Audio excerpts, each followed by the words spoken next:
Hey Jesse, Merry Christmas, buddy. Merry Christmas, man. I know we're exchanging gifts. I wanted you to have yours first. Right, exchanging gifts. You are gonna love this. This is like right up your alley. I thought long and hard about it. 4 days to Disney World, all expense paid. Yeah. Wait, Suite at the Four Seasons? You really shouldn't. You are worth it, honestly. Yeah, your gift is right here. Muscle markers. These are the ones we were just using in the video. Like, yeah, but these are the exact ones. I know, but it's the gift that you can use, and that's the best gift, right? I also have another gift for you right here. It is gains. What? Gains. I'm giving you gains. You're going like this with your hands. Yes, and I'm giving you gains. Bestowing upon you gains. The gift that keeps on giving. Gains. I don't see anything. Well, it's like you always say, it takes time to see gains in the gym. Well, it's going to take time, but gains. Yeah. Thanks for the trip. I'm going to Disney World! Woo! Fucking use muscle markers.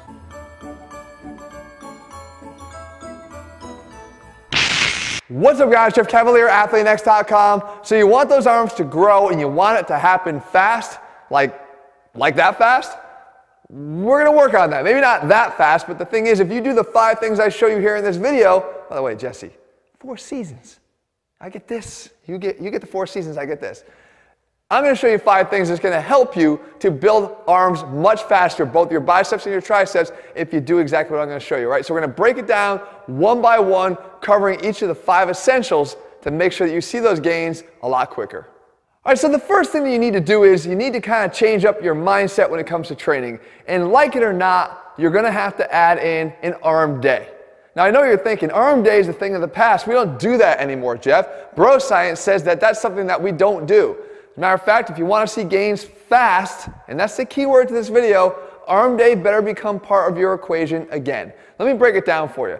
We know that total body training is one of the more popular ways to train these days. And splitting your body up either as a total full body workout done 3 times a week, let's say Monday, Wednesday, and Friday, or as even a push-pull legs or an upper and lower total body split. There's a lot of ways we can do it. As a matter of fact, 2 of our newest programs, both Monster and Beast, employ a total body training approach. That being said, you need to make sure that you're at least choosing some arm-specific, bicep and tricep-specific exercises if you want to see the fastest gains possible. It's imperative that you do.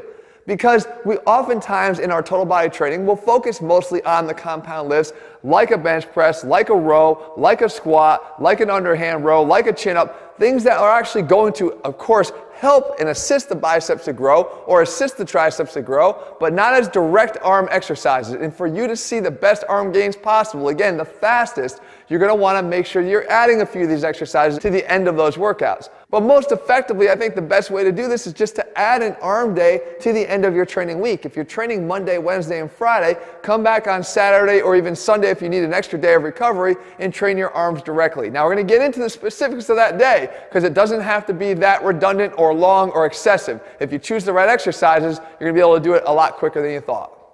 All right, so now let's say you have that arm day in your training and you want to start mapping out what it's going to look like. What you're going to look for is the exercises that keep it simple but effective, that allow you to just simply train harder on those exercises as opposed to trying to conserve enough energy to accommodate all the different selections you want to make. Like I want to do my preacher curls and my concentration curls and my standing dumbbell curls and my barbell curls and my cheek curls. Guys, they're all curls. If you look at the anatomy of the exercise when it comes to the arm portion of this, you're talking about a hinge joint, the elbow. As a matter of fact, it's the same anatomy when we look at the other side. It's the triceps. They're controlling the action of the elbow itself. They also have a secondary action at the shoulder, flexion for the biceps and extension from the triceps. But that will limit the exercise selection that you need to make gains from them. As a matter of fact, I talked about in previous videos that the majority of all of my gains as a younger kid when I started my arm training came from 3 movements. This right here, the lying tricep extension, and on the biceps we had the barbell curl and the chin up or the weighted chin up. That's it. They're hinge joint movements. We're controlling the elbow, period. We have the shoulder being influenced as well, period. That's it. You don't have to accommodate all these exercises because when you do, you start to make room for all that additional volume by cutting back the effort level to do this. That's a mistake. When you're looking for fast gains, choose the exercises that are basic and push them hard, and you will see better gains from it. As a matter of fact, if you wanted to get completely elaborate, here's your upper limit. Choose an exercise when it comes to the biceps that places the most tension on the biceps in the stretch position, like this, the dumbbell incline curl. Choose an exercise that places most of the tension on the biceps in the peak contracted position, like this, a spider curl. And then choose one basic compound lift, like the barbell curl we talked about. And for the triceps, choose one exercise that again is the basic compound lift, like the close grip bench press. And then go for one that places the long head of the tricep in its most stretched position, like this here, and one that places the long head of the tricep in that most contracted position with the arm behind the back, like this here. That's it. That is your max upper limit. Work down from there. But do me a favor. Start making smarter selections here, consolidate that arm day, and it'll become just a little bit of an extra add for you as opposed to having to become a whole entire workout plan in and of itself. The third thing you have to make sure you do is never overlook the value of the eccentric component of the lifts that you're doing. Meaning you want to slow down the negative portion of the exercises you're doing, no matter how limited the exercise selection you ultimately wind up choosing. So let me give you an example here. The barbell curl.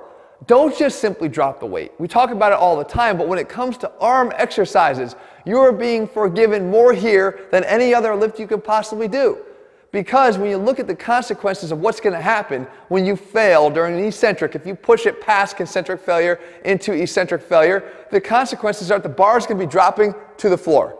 And if you're doing a tricep exercise, the bar is going to probably be dropping behind you. But the idea is you're not getting pinned. If you're doing a bench press and you didn't have a spot, and you didn't have a rack to do it in, if you went to eccentric failure, that bar is likely going to wind up pinning you to the bench. And you're going to have to do one of those maneuvers to get out from under. That's not the consequence here. A squat would have much more consequences to go to eccentric failure. Nothing I would recommend ever, but to go to eccentric failure. Arm training is very forgiving that way. Take advantage of that. Don't overlook the eccentric. It's one of the main ways to stimulate growth, and especially if you want to see fast gains, this is the way to do it. Now let's say that you have a lot of training experience under your belt and you feel like, look, Jeff, I do want my arms to get faster, but I feel like I've tried everything. Then maybe here is where introducing a new exercise or something you haven't done before is going to provide that spark to help you get over the hump. And if you're looking for one additional exercise or something new to try, do this. I showed this exercise in a video just recently. Actually, Jesse incorporated just this exercise to his total body training and he got some pretty good results from it. It's the waiter's curl. And the idea here is taking advantage of the fact that you want to try to take your forearms out of the mix when you're doing your bicep work because you don't want to start dominating the flexion component of the forearms to take over for the work that the biceps should be doing to flex the elbow. And the waiter's curl does that by actually keeping those wrists back in that position where they're not being influential here in the lift. You're actually making the bicep do the majority of the work. So try this if it's something that you haven't done before. I guarantee, maybe just like Jesse, you'll see the benefit from it. The next thing is you're looking for something new from the triceps. I would still stick with the compound movement approach here, but I would do a combination. I would do this lying tricep extension into the JM press. I lay down on my back, I have the easy curl bar, I go back into a traditional overhead extension, accentuating the stretch on the long head at the bottom. I come up to the top, and then I allow the hands to change the trajectory. Instead of going back behind me, they come straight back down towards my shoulders. I'm allowing my forearms to fold back, and I push out from there. That's the JM press. You're basically alternating between having a longer moment arm and a shorter moment arm and being able to prolong the set and get more out of your triceps in one given sequence. If you haven't tried this before, I promise you're going to see some gains on the other end of it. But the fact is, guys, if you're looking for something and feel desperate to change and add something, just add one movement, either one of these or both, depending upon where your needs are. And last but not least, this is one that most people overlook when it comes to the arms, and that is you got to stretch them. Just like any other muscle, guys, these are muscles and you should stretch your arms out. Meaning, stretch your biceps and stretch your triceps.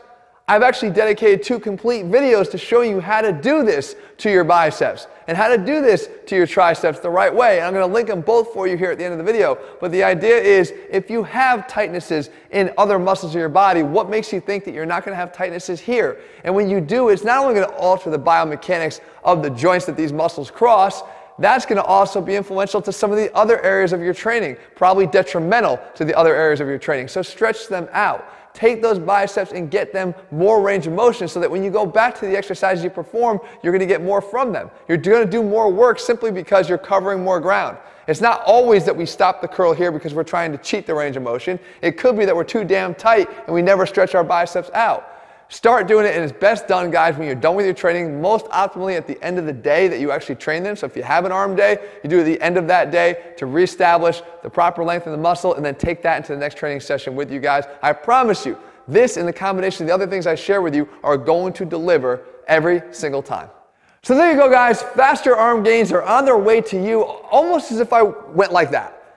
Almost. The fact is, it's going to require some hard work, but if you're willing to put it in, this is going to work for you, I promise. These 5 changes are going to add up very quickly and very significantly. If you're looking for programs where we add the science into the selections of the exercises we do, but also how we do the things we do, just like I played out here, they're in all of our programs available over at ATHLEAN-X.com. In the meantime, if you found the video helpful, leave your comments and thumbs up below to let me know what else you want me to cover, and I'll do my best to do that for you. And if you haven't already done so, guys, make sure you click subscribe and turn on those notifications so you never miss a new video when we put one out. All right, guys, I'll see you soon. Muscle markers. My God.